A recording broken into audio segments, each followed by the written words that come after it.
This room gets such nice sunlight, doesn't it? Perfect for my room, right? Yeah, and it even faces the garden, nice. Guided by the sales agent, Ms. Mary Johnson, my husband and I, along with my mother-in-law, were looking at a newly built house for sale. It's been 2 years since we got married. We decided to check out several houses for sale near the station, having saved up to buy a home. My husband and mother-in-law seemed to really like this new property with its many rooms. Please feel free to check out the second floor too. As the three of us started heading towards the stairs, Ms. Johnson grabbed my arm. She then said, "Can I have a word with you?" and took me outside. After a deep breath, she spoke earnestly. "I'll get straight to the point. Your husband, he's having an affair." Hearing this shocking truth, my world went dark. The sound of my shattered trust echoed loudly in my head. Thank you. I'm glad you're our agent. Could you help me out a bit? First things first, I need to investigate my husband. I'll gather evidence and bring down my traitorous husband. I'm Aria Davis, 41. A working housewife in my second year of marriage. Approaching my 40s and earning a decent salary in sales, I wasn't too interested in marriage. Maybe because many of my friends were enjoying their single lives. My husband, Owen, 5 years my junior, was a colleague from the same company and a drinking buddy for about 4 years. In our company, we had a close-knit group of drinking friends from various departments and ages, meeting several times a week for meals and drinks. What do you do on your days off, Aria? I'm into movies, so I'm usually watching them at home or hitting the theaters. I even visit filming locations of my favorite movies. That's a cool hobby. I love old toys and spend my weekends antique shopping. Finding a tin robot or something, that's just the best. Our hobbies were different, but both my husband Owen and I cherished our alone time. We really clicked in that we didn't conform to others outside of work and prioritized ourselves. Once, Owen invited me out for drinks to discuss something. Aria, would you consider dating me with marriage in mind? I feel like with you, we could both respect each other and enjoy life. Really? I mean, I do feel we share similar values, but you know I'm 5 years older, right? Owen said he never felt the age difference, and like me, he wanted to respect each other's hobbies and didn't want kids. Every time someone asked me about marriage, I'd say, I'd consider it if having kids wasn't a requirement. I'm not ready to be a parent myself, so no kids for me. But having a life partner would definitely be more fun, right? I already had a good impression of Owen, and his perspective wasn't bad. So, we tried dating, and it was surprisingly comfortable with just the right amount of space. Pressured by Owen and our drinking buddies, we got married 6 months later. I lost my mother in my 20s, and my father 2 years before our marriage, so there was no one to oppose it. Owen always said, "My family is fine with it," but his mother wasn't too pleased with me being 5 years older and not wanting kids. At your age and not even planning to have kids. At our first meeting, mother-in-law was quite outspoken, which honestly surprised me. I was honestly surprised. I thought my husband had talked to her and that she was okay with it. In contrast, my father-in-law was truly happy about our marriage. My wife and I have been separated for a year due to some reasons. So, don't mind what she says and just be happy together. His words were a relief, especially after my mother-in-law's remarks. It seemed his parents always had different values and often argued, and last year, he finally declared he wanted a divorce. But when his wife begged, they avoided divorce by separating, with him paying for 2 households. After the meeting ended and it was just the 2 of us, my husband Owen looked apologetic. Sorry about that. My mom's saying things like that. But I guess I'll have to take care of her eventually. Dad seems to have had enough. Yeah, being the eldest son and all. Indeed, considering age and income, it seemed likely that the burden of care would fall on my mother-in-law. With a slight unease, we began our married life. After getting married, we started living in Owen's apartment. He had a dream of buying a house and creating a room for his collection, so we wanted to save up for a down payment. My husband's apartment was very close to mother-in-law's. Welcome home. Let's have dinner together. The day after we started living together, I came home to find my mother-in-law waiting at our door. You're my daughter-in-law now. You better start learning how to be a good one. Get started on dinner, will you? Huh? Daughter-in-law training. I felt oddly nervous about this concept of daughter-in-law training. But every day, she came to our house, ate the dinner I made, used our bath, and then left. The training involved complaints about my cooking and housekeeping, annoying remarks like "don't you want kids?" or "you can't do much for your age, can you?" Was enduring such treatment supposed to be part of daughter-in-law training? Hey, can you tell your mom to stop coming over every day? While it wasn't anything major, this daily routine was taking a toll on me mentally. Just seeing mother-in-law waiting at the front door was disheartening. Since she's been alone after separating from dad, maybe she's just happy to have someone to talk to? Even seeing me distressed, Owen just smirked. Then you should be her conversation partner. Why do I have to come home tired and take care of your energetic mom? You said it was daughter-in-law training, right? I'm an only child, so I'm thinking of living with mom eventually. I want you to get used to it now. What? It seemed that when Owen said he'd have to take care of her, he meant living together. I felt a bit deceived, but after calming down, I thought maybe it was inevitable. So, it seemed wiser to get along with my mother-in-law. I switched to mostly just agreeing with her, but that might have encouraged her. I have plans for a drink tomorrow, so please have your meal at home. What? You're going to leave me to eat alone? Then give me some money for dinner. It's the least you could do. All right, I understand. Since you're not having kids, you should at least take good care of me. It felt more like I had become my mother-in-law's personal caretaker than undergoing daughter-in-law training. Lately, if I came home late, she would call repeatedly, and if I said I had plans, she'd ask for dinner money. I tried to get along with mother-in-law, but it only made her more presumptuous. When I vented my frustrations and anger to Owen, he'd say, "Sorry, I'll talk to my mom," but it didn't seem to have much effect. One day, I decided to confront mother-in-law directly. I'm done with this daughter-in-law training. It's a bother having you over every day, so can you stop, please? And why do you need to come over so often anyway? Surprised by my blunt words, mother-in-law looked shocked. I braced for a retort, but she just shrugged and pouted. What can I do? Your father only pays for rent, so I don't have much money. My part-time job doesn't pay much. Don't be so stingy about a meal and a bath. I felt like I'd been let down. My mother-in-law worked part-time, and my father-in-law covered her rent. I thought she could manage her finances just fine, but she had a penchant for fashion. She'd often brag to me about her expensive clothes and shoes. Oh, I see. So you were coming over to save on food and utility bills. I was utterly astounded. She had been simply using our place for her convenience. It would have been better if she had been upfront from the start, but even then, it was a nuisance. Please stop this. If you continue being selfish, I'll talk to my husband about moving far away. Heh, you sure know how to talk for a 40-year-old. How about we make a deal? In exchange for not coming over, you secretly give me some money without telling Owen. My mother-in-law's request was $1,000 a month. It seemed a small price to pay for peace. I thought of it as just starting to help out earlier than expected. After that, I got the marriage life I had always dreamed of. My relationship with my mother-in-law improved, and we would go out for meals together once a month. This was the perfect balance. What did you say to Mom? Our relationship has improved a lot, and leaving it to you was definitely the right choice. We just had a good talk. I had bought daily peace with money. With my mother-in-law no longer coming over, Owen seemed more relaxed and even started going out for drinks on weekdays with friends other than his work buddies. On weekends, we each did our own thing and went out to eat together when convenient. It seemed like there was nothing out of the ordinary, just peaceful and happy days. Little did I know, an unbelievable plan was being hatched behind my back.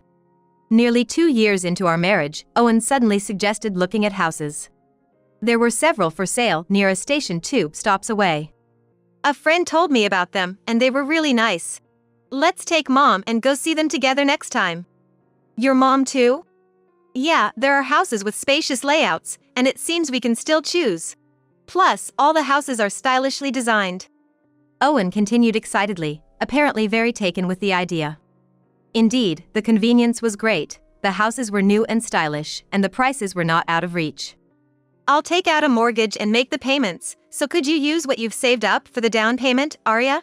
You said before that if you bought a house, you'd want to pay about a third of it as a down payment, right? Did I say that? It depends on the price, but yeah, if we really decide to buy, I'd like to contribute a significant amount. All right, then let's go see them on our next day off.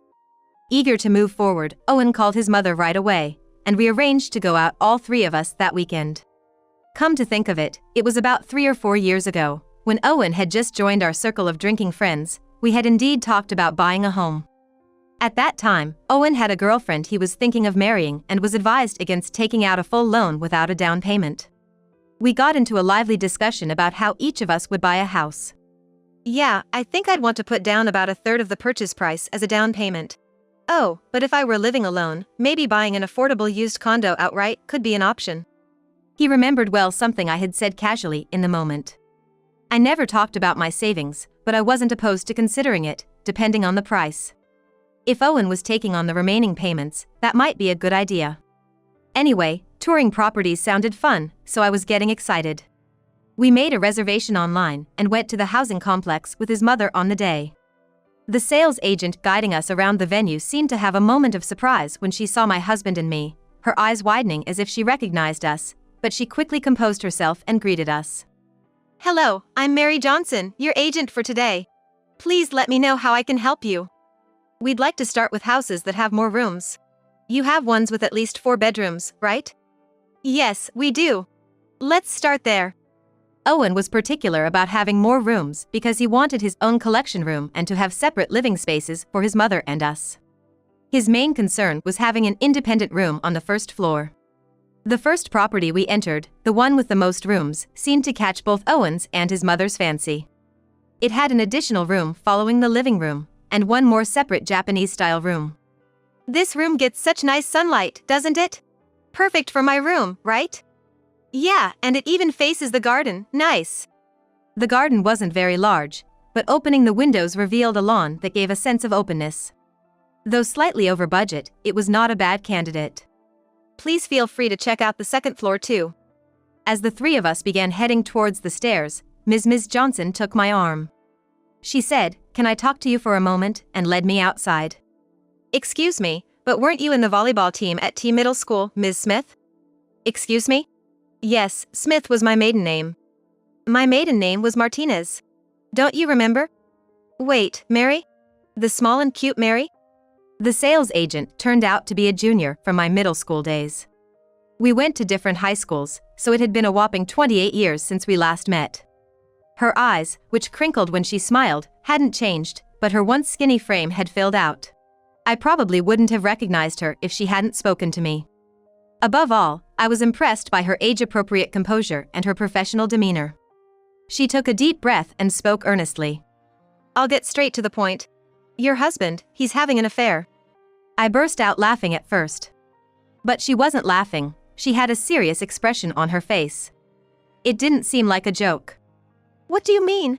This is the first time you've met my husband, right? No, he came here a few days ago.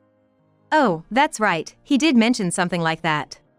That explains why she looked surprised at first. Your husband came here a few days ago with a young woman. They were looking for a house to live in together, and I was the one showing them around. He probably doesn't remember me. It's typical of him. My husband usually doesn't remember people like shop clerks or others with whom he has a temporary interaction. Unless it's a contract or something, he probably wouldn't remember her. Actually, your husband and that woman also liked this house. He said if they could somehow manage the down payment, they could afford the payments. Aren't you supposed to be paying the down payment? Excuse me? Hearing the shocking truth, everything went dark before my eyes. The sound of my shattered trust echoed loudly in my head. No way, can't be. I was shocked not only that my husband had an affair, but also that he intended to make me pay the down payment for a better house than he could afford on his own. I had thought all this time since our marriage that we respected each other's time for hobbies, but was he nurturing love with another woman during that time? And was he planning to live with his mistress in this house after buying it? If I paid a third of the price as down payment, as Owen suggested, the monthly mortgage payments would be significantly easier. Maybe once the contract is signed, I might just be discarded. Calm down, nothing is confirmed yet. I told myself, taking deep breaths. First things first, I need to investigate my husband. Thank you. I'm glad you're our agent. Could you help me out a bit? We quickly exchanged contact information and returned to Owen and his mother. We continued to tour other properties, but I remember nothing. My mind was in turmoil, not knowing whether to trust my husband or if I was being betrayed. Back at home, Owen insisted on buying that first house we saw. Aria, how much can you contribute for the down payment? A third would be about $300,000. No, I don't have that much. Maybe up to $200,000. Come on, you have your father's inheritance, right? Excuse me? I was taken aback. My father's inheritance? Why would he bring that up? It made no sense. It was a rumor at the office. Aria, you inherited a huge fortune from your father. It would be much easier if you paid half. Ah, indeed, a few years ago after my father passed away, such rumors had amusingly spread around the office. Could that have been his motive? Even if we decide, I want to take another 1 or 2 looks, thinking of living there. We also need to consider buying new furniture and appliances. Yeah, we'd want to buy new furniture to match that house. Let's go again next weekend. I don't want someone else to get it, so let's bring a deposit just in case. It seemed in Owen and his mistress's minds that house was already decided. If this is true, I'll gather evidence and bring my husband down to hell. I took a half-day off the next day and visited a detective agency that could respond immediately. I suspected something might happen this week. Owen didn't even bother to hide his tracks, and by the next day, I was able to identify his mistress. He had been spending his lunch breaks at her place during his daily sales rounds. On days he didn't go out for drinks after work, he would return to her apartment. The cunning part about Owen was that he spent half the week going out for drinks or meals with me. I felt like crying at my own naivety for believing his words about going out with friends. On Wednesday night, I received a message from Mary. Your husband has booked for another viewing on Friday and Sunday. Isn't he coming with his mistress on one of those days? Our agreement was for Sunday. Like last time, he's going first with his mistress. The feeling of betrayal and disbelief made my chest heavy. I felt a mix of unbearable anger and disbelief, leaving a heavy, unsettled feeling in my chest. For now, I informed my father-in-law over the phone that I was considering divorce. It would be better to tell my mother-in-law after everything was decided. I'm really sorry for my foolish son. If you're planning to confront them on Friday, I'll join you. It's not fair to be 2 against 1. His words were comforting, and I decided to let her father scold her in front of the mistress. Then came the decisive Friday. I met my father-in-law at an old coffee shop near the station after work.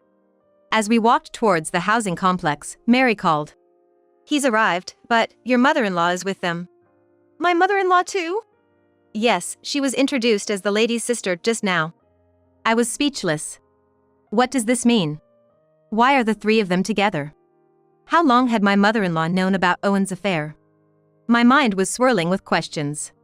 My father-in-law was next to me, holding his head in his hands. I was really glad he came with me today. We quickened our pace towards the property, exchanging glances. Quietly opening the door, my father-in-law and I searched for them.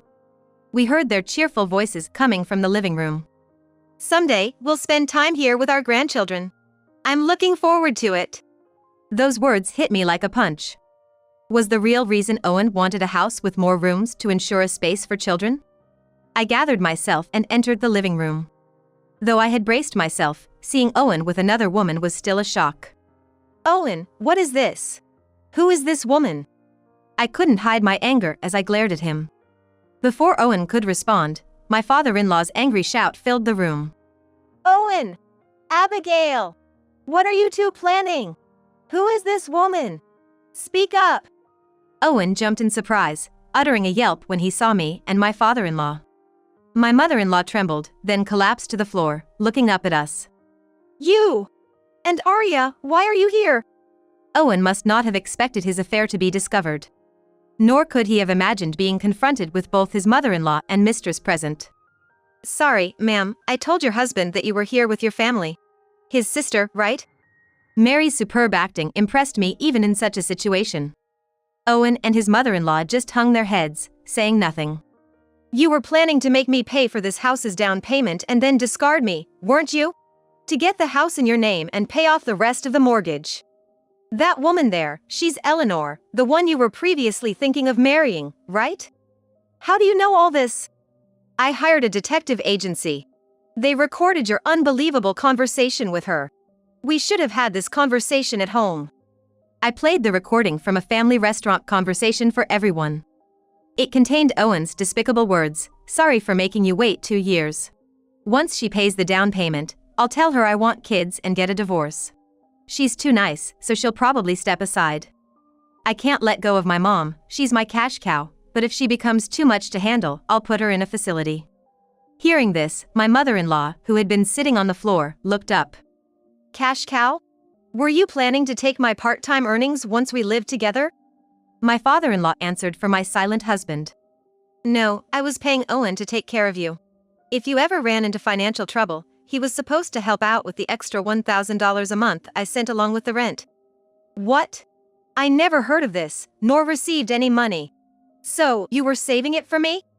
Owen began to sweat profusely. Well, that was... Wait, the $1,000 you've been giving me for saving up to buy a house." My father-in-law sighed deeply, deeply disappointed. "So you were the one misusing the money, not your mother." Shocked, my father-in-law fell silent. In the meantime, I asked my mother-in-law something I had been wondering. When did mother-in-law join forces with the two of them?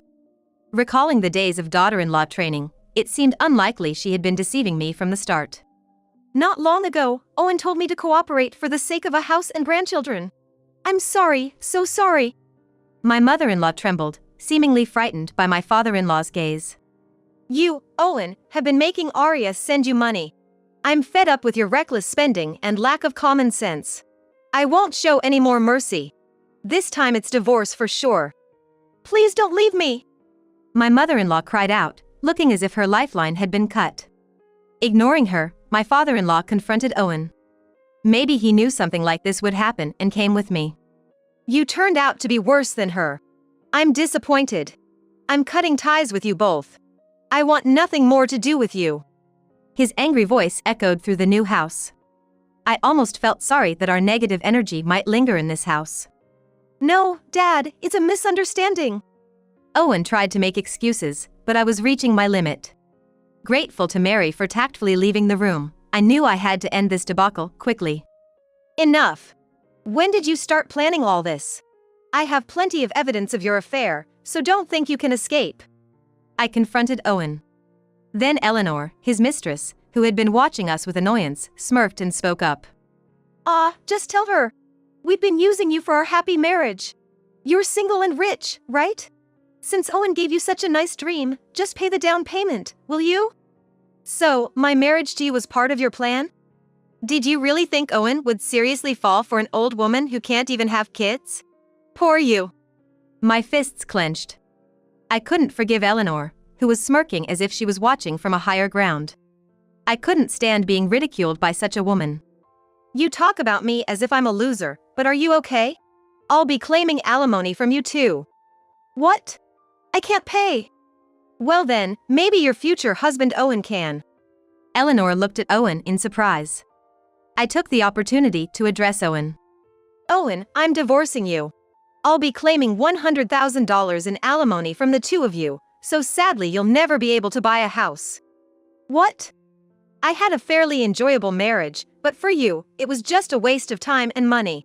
By the way, I've already consulted with our colleagues at the office." Owen's face turned pale. He probably thought I would quit my job after the divorce. "Wait. We had a good 2 years, right? Please, no alimony." Owen desperately begged, kneeling down. "Your collection at home might fetch some money." My husband's expression suddenly turned startled, and he began to apologize. "Please, not that, forgive me." No matter what Owen did or said, I felt nothing. Eleanor, now on the losing end, pouted. So, I had to say a word or two to Eleanor as well. "You too, Eleanor. It's sad you waited 2 years only to end up paying alimony. Maybe you'll be happy with penniless Owen. If you can." "What? What are you going to do?" Eleanor's face turned red as she lunged at Owen. As the two of them started their lovers' quarrel, I had one last thing to say to my mother-in-law. Speaking slowly and loudly as if to a child. "You'll hear from my lawyer about what happens next. Also, the money you've been sending to your mother ends now. From next month, Owen will have to support you." My father-in-law and I left the arguing trio behind and walked out with a sense of relief. Needless to say, we headed straight to a pub near the station and raised a toast to celebrate. Afterwards, I got the lawyers to claim alimony from Owen and Eleanor, and surprisingly, the divorce was settled smoothly. Owen apologized multiple times, but I couldn't forgive him. The affair, naturally, became a topic at the office, and Owen, feeling uncomfortable, quit his job. I thought Owen and Eleanor would finally get married, but their relationship ended anticlimactically. Eleanor probably didn't want to wait another 2 years. It turned out Eleanor was already seeing someone else. After berating Owen, she left him, only to be dumped by her other partner when he found out about the alimony claim. It really was a case of much ado about nothing, or however you might call it. My mother-in-law, faced with divorce from my father-in-law, couldn't pay the rent anymore and moved into Owen's apartment. My father-in-law had already moved far away and cut off all contact with them. It's uncertain how long my spendthrift mother-in-law and jobless Owen can stay in that apartment.